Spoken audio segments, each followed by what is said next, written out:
First question है, when designing interior lighting a scheme for horticulture application, which factor is most critical to ensure the healthy plant development? Healthy plant development के लिए कौन सा scheme हम लोग use करेंगे? Internal lighting, है ना। तो इसमें क्या बोल रहा है? फर्स्ट बोल रहा है energy efficiency of lighting fixture. हाँ, तो energy efficiency of lighting, energy efficiency जरूरी है ताकि कम बिजली आए, ठीक है ना। लेकिन हेल्दी प्लांट डेवलपमेंट से इसका कोई रिलेशन नहीं है, तो ये गलत हो जाएगा। मुझे क्या कंसीडर करना है? Healthy plant development. तो एनर्जी एफिशिएंसी सही है, लेकिन इसका हेल्दी प्लांट डेवलपमेंट से कोई मतलब नहीं है, तो इसको नहीं लेंगे। सेकंड बोल रहा है type of lighting control system use. Control system dimming वगैरह, टाइमिंग या डीमिंग को कंट्रोल करता है, पर अगर स्पेक्ट्रम सही ना हो तो कंट्रोल सिस्टम से प्लांट हेल्दी नहीं होगा। अच्छा, एक चीज अपन यहाँ समझ सकते हैं ना कि एक होता है स्पेक्ट्रल क्वालिटी, ठीक है। स्पेक्ट्रल क्वालिटी ये क्या होता है ना कि प्लांट्स को फोटोसिंथेसाइज करने के लिए सनलाइट की जरूरत होती है, ठीक। लेकिन सनलाइट का सभी वेवलेंथ जरूरी नहीं होता है, ठीक है। स्पेक्ट्रल क्वालिटी ये सनलाइट की जरूरत होती है, लेकिन सनलाइट का सब वेवलेंथ का जरूरत नहीं होता। हमें 400 नैनोमीटर से 700 नैनोमीटर तक के वेवलेंथ का लाइट का ही जरूरत होता है, ठीक है। तो इसी को हम स्पेक्ट्रल क्वालिटी बोल देते हैं। और एक और चीज होती है लाइट इंटेंसिटी। तो यही डिसाइड करता है कि प्लांट का ग्रोथ क्या होगा, ठीक है। अगर लाइट इंटेंसिटी कम होगी तो प्लांट की ग्रोथ रुक जाएगी, लेकिन अगर लाइट इंटेंसिटी जरूरत से ज्यादा होगा तो प्लांट जो है बर्न हो जाएगा, ठीक है। तो फर्स्ट तो एनर्जी एफिशिएंसी डिपेंड नहीं करता है, typing of lighting control system, spectral quality and intensity. वही स्पेक्ट्रल क्वालिटी डिपेंड करेगा और इंटेंसिटी ऑफ लाइट, ज्यादा भी नहीं होना चाहिए, कम भी नहीं होना चाहिए। Uniform placement of lighting fixer, इससे कोई ज्यादा फर्क नहीं पड़ेगा, ठीक है। लेकिन सबसे क्रिटिकल फैक्टर क्या है? स्पेक्ट्रम और इंटेंसिटी। और नेक्स्ट क्वेश्चन क्या है? नेक्स्ट क्वेश्चन कर रहा है कि प्राइमरी एडवांटेज ऑफ यूजिंग कंथाल। एक सेकंड, नेक्स्ट क्वेश्चन क्या है? नेक्स्ट क्वेश्चन है प्राइमरी एडवांटेज ऑफ यूजिंग कंथाल, है ना, ओवर नाइक्रोम। कंथाल के ऊपर हम लोग नाइक्रोम का यूज क्यों करते हैं? तो अपन कुछ याद करना चाहेंगे। हीटिंग में नाइक्रोम का यूज क्यों करते हैं ना, तो ये तो नॉर्मल सा क्वेश्चन है। कंथाल ऑब्वियसली ज्यादा हीटिंग को, मतलब इसका टेम्परेचर ज्यादा होगा, मेल्टिंग पॉइंट वगैरह ज्यादा होगा, ये ज्यादा हीट को अपने अंदर मतलब विथ स्टैंड कर लेता होगा, है ना। तो इसीलिए हम कंथाल का यूज करते हैं। तो कंथाल is low resistivity, कंथाल is better conductor, कंथाल can with stand higher temperature को ये कर सकता है। हाइयर टेम्परेचर पे भी यही है, इसका मेल्टिंग पॉइंट वगैरह हाई होगा, है ना। तो अच्छा, अपन टेम्परेचर वगैरह हीटिंग एलिमेंट का टेम्परेचर देख लेते हैं।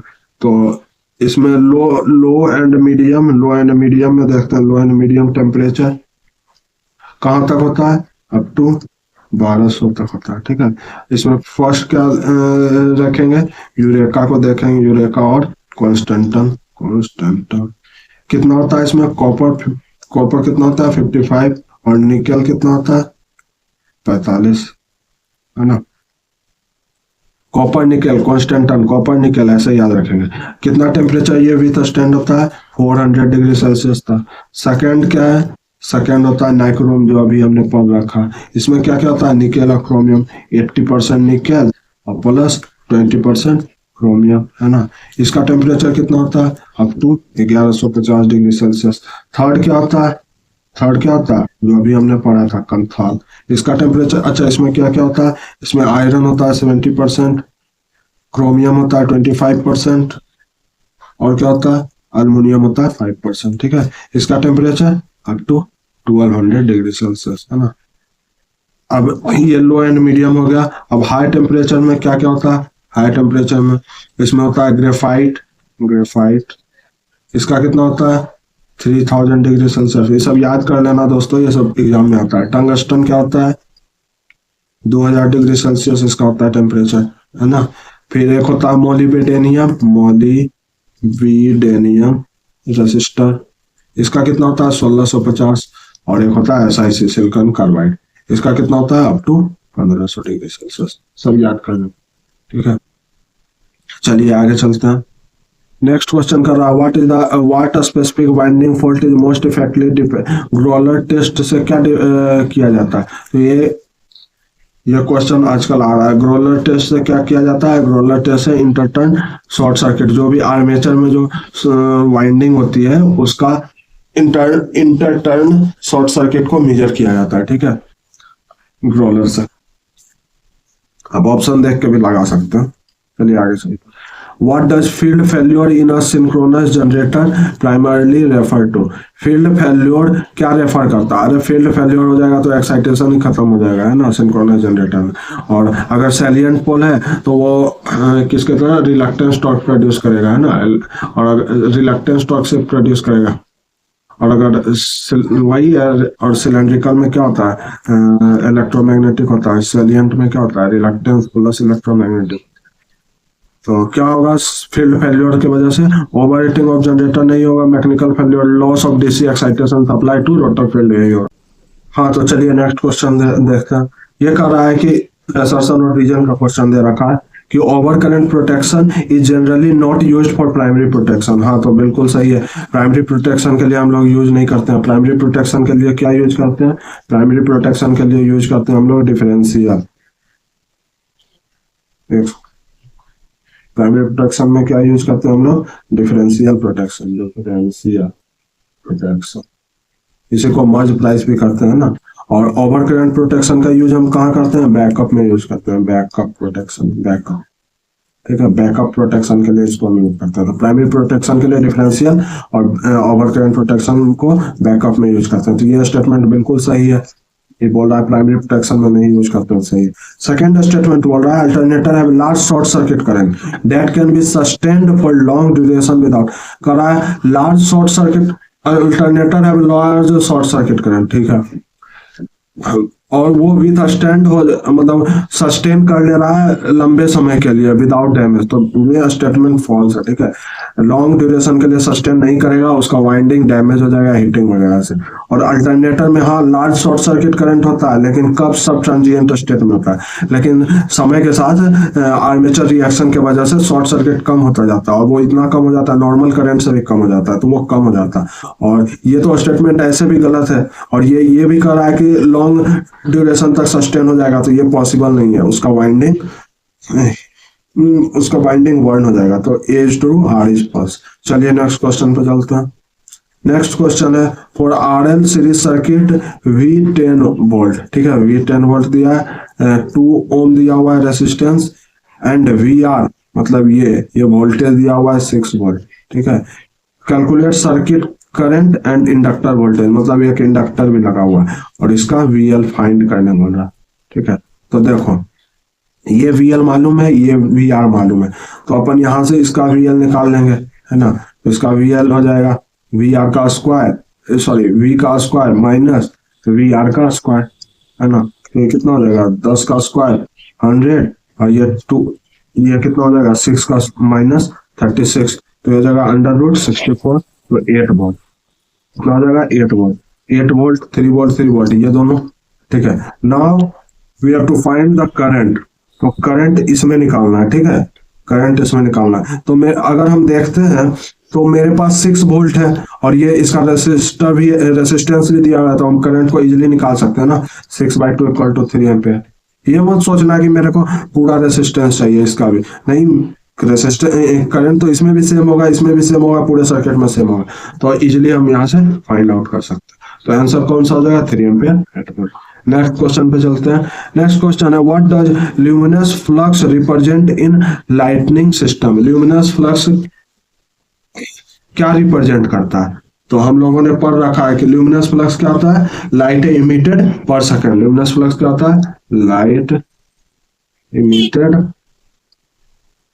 पर सेकंड, है ना। लाइट मीटर पर सेकंड, उसी को हम लोग ल्यूमिनस फ्लक्स कहते हैं। चलिए, पावर कंज्यूम्ड बाय लैंप, ये तो ल्यूमिनस फ्लक्स को नहीं रिप्रेजेंट करता। ब्राइटनेस परसीव्ड बाय ह्यूमन आई, ये किसको, ये तो इल्यूमिनेंस को रिप्रेजेंट करता है ना। लक्स उसी का होता है, इल्यूमिनेंस को रिप्रेजेंट करता है। ये कह रहा है light intensity in a specific direction candela, तो ये किसको, इंटेंसिटी, इल्यूमिनस इंटेंसिटी को रिप्रेजेंट कर रहा है। ये टोटल लाइट एनर्जी इमिटेड पर सेकंड इसको। अच्छा, अगर तो अपन जानते हैं कि मान लीजिए ये लाइट सोर्स है, ठीक है, तो इससे जितना जितना फ्लक्स निकल रहा है पर सेकंड, उसी को हम क्या कहते हैं, ल्यूमिनस फ्लक्स, और उसका यूनिट क्या हो जाएगा, इस तरह से होता है फाई।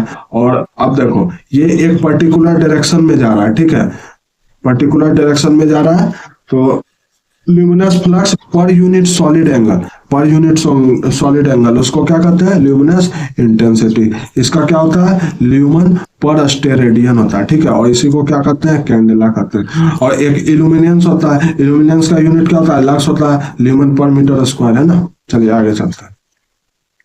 करा the equivalent circuit of a transformer refers to, equivalent circuit किस चीज को रेफर कर रहा है, मैकेनिकल मॉडल को नहीं कर रहा है, पता ही है मैकेनिकल को नहीं करेगा। कूलिंग लेआउट को भी नहीं कर रहा, और फ्यूज लेआउट, इन सबसे कोई मतलब नहीं। Combination of electrical and mechanical, mechanical को नहीं कर रहा है, electrical represent loss and drop, तो यही होगा, ये तो कोई भी बना सकता। 69 क्वेश्चन है, higher content of a silicon in steel core of transformer, silicon का हम यूज क्यों करते हैं, तो देखो सिलिकॉन का हम यूज करते हैं to reduce hysteresis loss, to reduce hysteresis loss, ये फर्स्ट रीजन है, ठीक है, हिस्टेरेसिस। और सेकेंड रीजन क्या है, to increase resistivity of core, resistivity. अब रेसिस्टिविटी क्यों इंक्रीज करने के लिए हम यूज करते हैं, क्योंकि इससे क्या होता है, reduces eddy current loss, resistivity बढ़ेगा तो ईडी करंट लॉस घटेगा। तो फर्स्ट रीजन अगर कहीं क्वेश्चन में होगा तो हम इसे ही कंसीडर करेंगे, ठीक है, ये नहीं होगा तो इसको। और ये तो हो गया सिलिकॉन स्टील का हम यूज करते हैं। और हम करते हैं लेमिनेशन, क्यों करते हैं, लेमिनेशन करते हैं ईडी करंट लॉस को रिड्यूस करने के लिए, ईडी करंट लॉस रिड्यूस करते हैं, है ना, लेमिनेशन करते हैं तो क्या हो जाता है, एरिया कम कर देते हैं, है ना, एरिया कम हो जाता है, रेजिस्टेंस क्या हो जाता है, बढ़ जाता है, तो ईडी करंट लॉस क्या होता है, घट जाता है, वही चीज। अब क्या कर रहा है, क्यों यूज करते हैं, तो because it has low permeability, नहीं, लो पर increase the resistivity of core, resistivity of core के लिए, बिकॉज लो परमेबिलिटी नहीं, इट रिड्यूसेस, नहीं, कोई मतलब नहीं है, increase resistivity of core. Last question देखते हैं। According to section 410 NASC, what is the employer required to do for employees?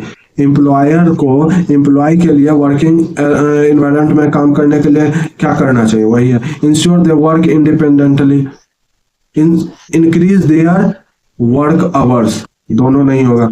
क्या कर रहा है, provide personal protective equipment only, अच्छा, कि सिर्फ हम प्रोटेक्टिव इक्विपमेंट प्रोवाइड करवा देंगे ओनली, इसको ध्यान रखना जहां भी आए, क्योंकि ये एक्सट्रीम कीवर्ड है। Inform them of safety rules, तो क्या होगा, ये भी हो सकता है ये, लेकिन ये हम कंसीडर करेंगे, ये ज्यादा एक्यूरेट है। क्यों, क्योंकि हम पहले उसको सेफ्टी रूल बताएंगे, उसके कि ये करना है, सेफ्टी रूल हम उसे देंगे, बताएंगे, उसके बाद हम प्रोटेक्टिव इक्विपमेंट प्रोवाइड करेंगे, है ना। तो फर्स्ट में ये, सेकंड में ये। तो चलिए दोस्तों, एनसीएल हमारा खत्म हो चुका है, और नेक्स्ट क्लास में हम डीएफसीसीएल का क्वेश्चन डिस्कस करेंगे, मेंस का, और उसके बाद डीएफसीसीएल का डिस्कस करेंगे, है ना। उसके बाद हम आरआरबी जेई का भी डिस्कस करेंगे, और क्या करेंगे, और डीआरडीओ का मेंस भी डिस्कस करेंगे, है ना। तो इस तरीके से हम कंटिन्यूसली पीवाईक्यू को करते रहेंगे, जो हमें एक रेगुलरिटी, कंसिस्टेंसी प्रोवाइड करेगा। अगर हम ना भी पढ़े तो इस सीरीज को रेगुलर फॉलो करते रहे, मेरे चैनल को रेगुलर फॉलो करते रहे। धन्यवाद।